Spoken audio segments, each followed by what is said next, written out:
नमस्कार मित्रों, भगवद गीता के इस पवित्र ज्ञान यात्रा में आपका स्वागत है। पिछले पाठ में हमने सीखा, आत्मा अजर अमर नित्य और अनादि है।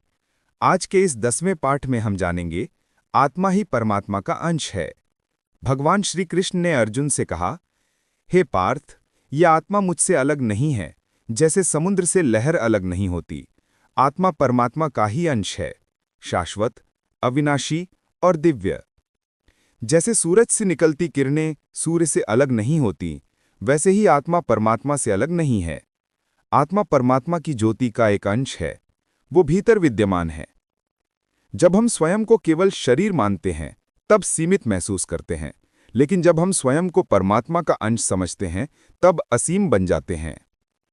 भगवान श्री कृष्ण हमें बताते हैं, तुम शरीर नहीं हो, आत्मा हो, और आत्मा मेरा अंश है।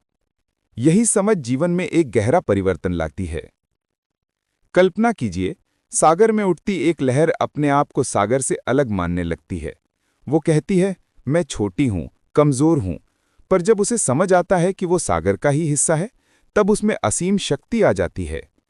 इसी प्रकार जब हम समझते हैं कि आत्मा परमात्मा से ही उत्पन्न हुई है, तब जीवन का हर डर मिटने लगता है।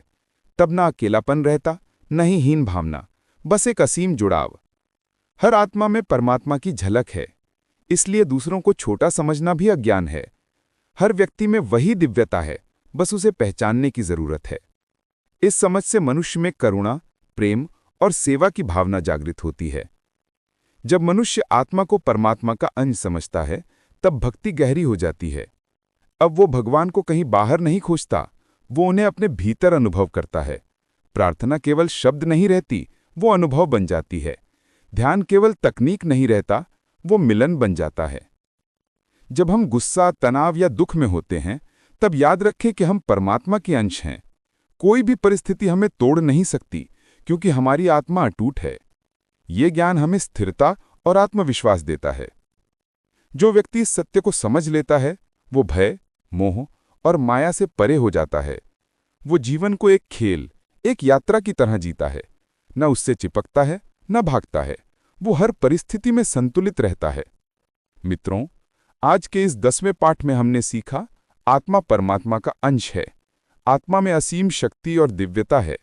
जब हम इस सत्य को स्वीकारते हैं, तो जीवन बदल जाता है।